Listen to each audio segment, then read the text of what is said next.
Hey everyone, welcome back. I finally found the time and energy to do another full video. And I asked you guys what you wanted to see next, and someone said they'd like to see a training video. And as it seems that you guys like them too, I decided I'd make another one. Sadly, I won't make a part 2 to my first training video yet because of my certain circumstances. It might be too much, but I decided I'd make a new video on everyone's first focus when they start training: abs. First thing I want you guys to know is that, unlike popular opinion, um, abs respond to stimuli like any other muscle. Um, Abs are the prime candidate for bullshit on internet because they are the prime focus for beginners. So there's kind of this wave of dumb fitness influencers who think they have to do special magic workouts to stimulate your abs because nothing else will work. That is stupid. Okay, like anything else, Occam's razor is usually the best option. Um, Simplicity always, or nearly always, gets you better results. You don't need to do um, 10,000 reps of running down a volcano. That's pretty useless when you want to train your abs. Well, it can train, but I'm getting semantics now. Secondly, there are a lot of these influencers who push this kind of notion of targeted fat loss. For example, special exercises will get you to lose all the fat in your like abdominal section. Today I will teach you 3 movements to lose your belly fat. It doesn't fucking work. That's a scam. It doesn't work. Okay, that's not how your biology works. It's a lot more complicated. It's based on your genes. Fat is not you can't lose fat in a targeted section. You lose fat all over your body at once. Certain people get fat in certain areas and different people in different areas, and the best you can do for just showing abs is just losing fat in general, and you're going to look better everywhere in general. Okay. So whatever hocus pocus exercise um, some stupid fitness influencer got you on for like for targeted muscle loss, fat loss, sorry, um, please stop it. Please, for your sake and mine. I can't take it any longer. I can. All right. With this out of the way, let's talk about what actually leads to visible and defined abs. The first thing I'm going to talk about is fat loss, like we've talked about previously. So, abs, like any other muscle, lie under your fat. So, the fatter you are, the less visible your abs would be. So, thus, the more fat you lose, the more visible your abs would generally become. For example, this is how visible your abs are depending on various body fat levels. For guys, on average, your abs will not be visible above 16 to 19%, and on girls, your abs will not be visible above 21 to 23% on average. Then, from said percentage to downwards, the individual abs will become more visible on average at 13 to 15% for men, and somewhere around 18 to 20% for women. Here's the thing: the reason why I kept saying on average is because your abs, like I said previously, are like any other muscle, which means you can grow your abs, which means that they will become more visible under your fat layers. This is why you'll see guys that don't have abs at a lower body fat level, and why you will see guys that have visible abs with a big ass tummy on them. That's why. Now, don't worry about getting abs too bulky for your body. That won't happen unless you are on copious amounts of steroids and not training the rest of your body as much. Or you're just big Lenny. We're all built different. What the fuck was that? What the hell did you just put in your mouth?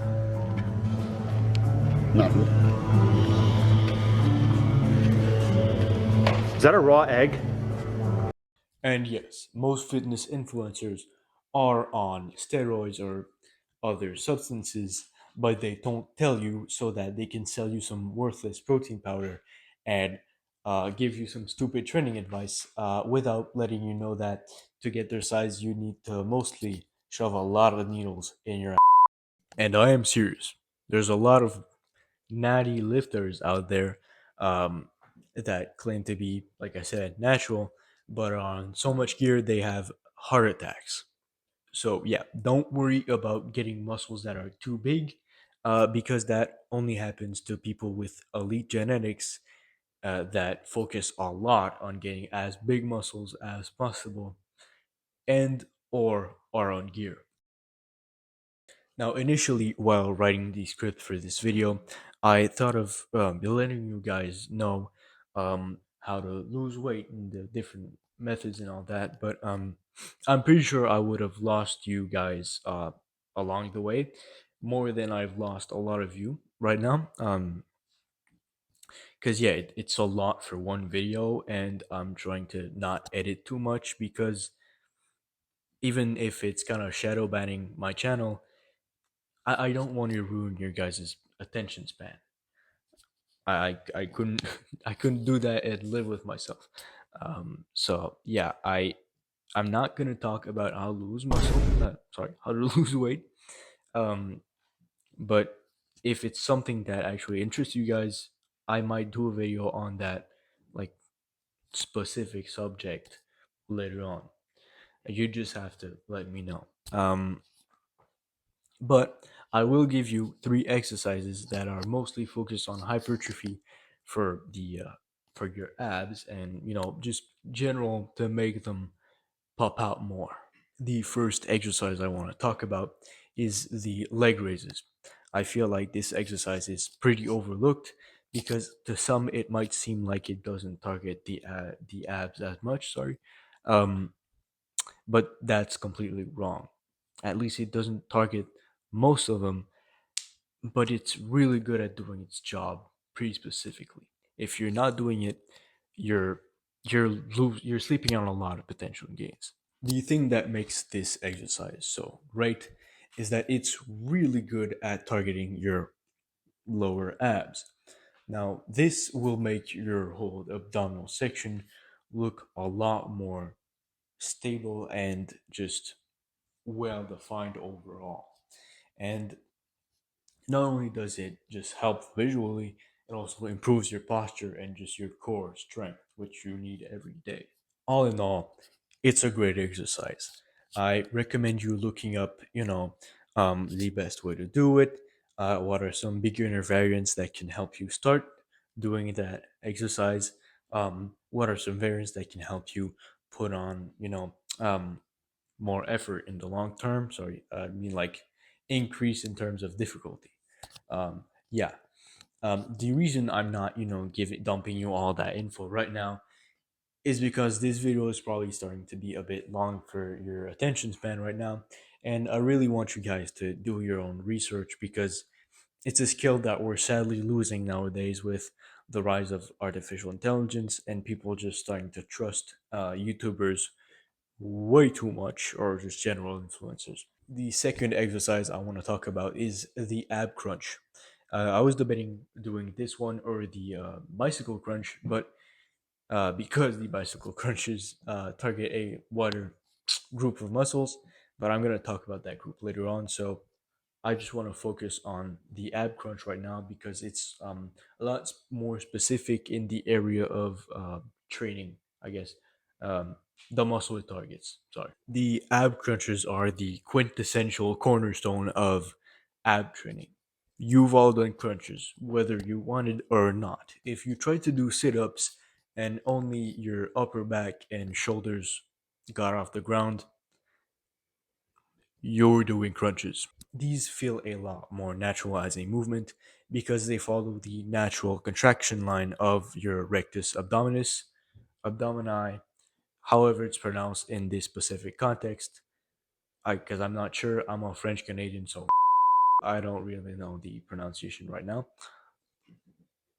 but it also helps with your lower back and just mainly in engaging in a lot engaging a lot less muscles, um, because it's more concentrated on that specific region, and that also helps us to grow these muscles. So that's better for growing your specific abdominal region. This exercise primarily targets your upper abs, which are the first group of abdominals that usually become visible.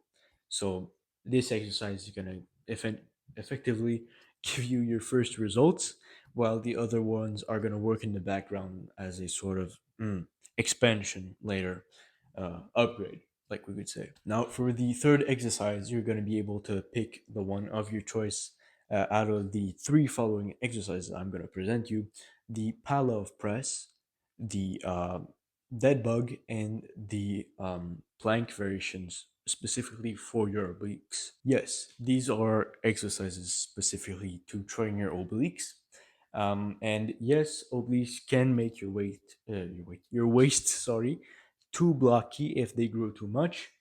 But if you train them at a higher level of reps and a lower level of weight, they're going to become stronger and they are going to grow a little bit so that they become defined, but they won't grow enough to become blocky, well, to make your waist look blocky.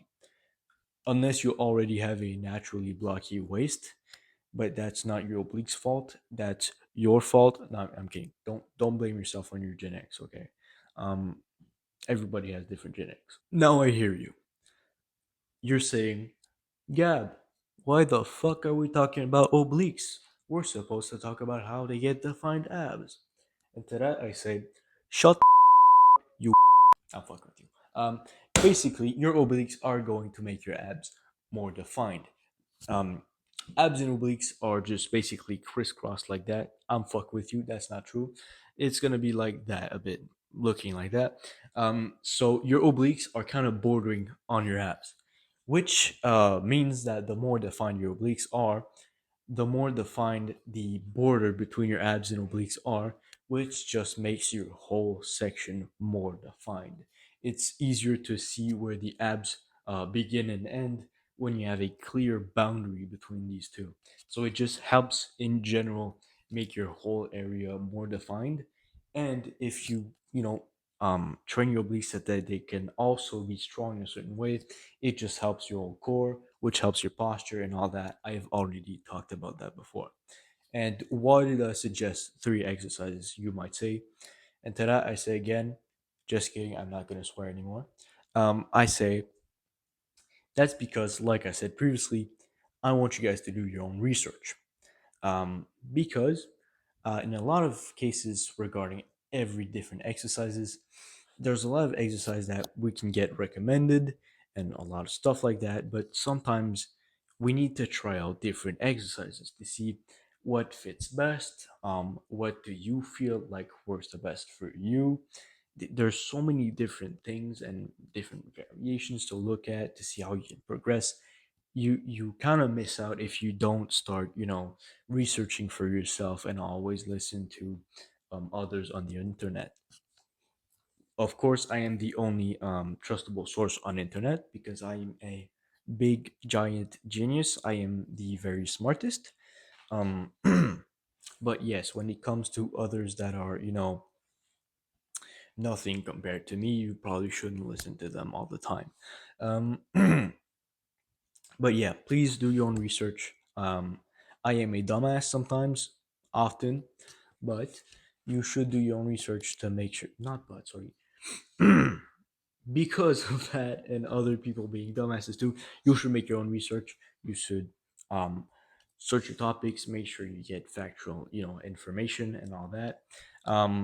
And experiment, see what works best for you. You can take what I've given you and use that maybe as a base to look for something else. You can replace the exercise I gave you. It's not like a gospel. You don't need to follow it to the exact word. I'm just trying to give you guys a path here, a path forward. somewhere to look effectively. That's what got me to get the defined abs you saw on the thumbnail. Yes, that's my abs. I know I'm incredible. I'm so great. I'm just fucking with you. These are okay, the bodybuilding standards, but like, yeah, you can definitely get some really fucking defined abs if you work for it a long time. Never give up, guys. Keep going. That's not the outro. What the fuck am I doing? Okay, I got back from my ADHD tangent. Basically, I also wanted to make you guys look, um, do your own research and try different exercises so that you could also get a feel for how to contract your obliques. Because a lot of people try exercises for their abs, but they don't really, try for their obliques, so they don't really know how to engage that muscle, and that, guys, can lead you to get some serious injuries. I don't know what the fuck. What? This was because of many injury cycles and mental. Yeah. Be careful. Um, Now I'm gonna roll the outro. With all that said, it's been a pleasure filming this video. Even if you can see my sanity declining throughout this video, it's really been fun. I'm sure the editing version of me won't have even lower sanity. But yeah, please excuse me for any stupid mistakes I make during the editing. I'm still recovering from depression. But yeah, so I have to go walk my dog now, and I have to get ready to go back to school soon. So yeah, um, if you have any other suggestions for videos you want to see, I always love to see that in the comments. I want to do videos that you guys want to learn about. You guys want me to go dig, and I want to do things that matter to you. Um, if you got any uh, creative criticism, or you just want to call me a piece of shit, go ahead in the comments. If you got anything you liked, let me know too, so I can try and push that more in my future videos. But yeah, thank you for watching, and most of you probably won't watch this far, but for those of you who did, thank you so much. Seriously, I know it's probably been hard to watch this far, but thank you. um, from the bottom of my empty heart, thank you. Yeah, keep going. I'll see you in the next video.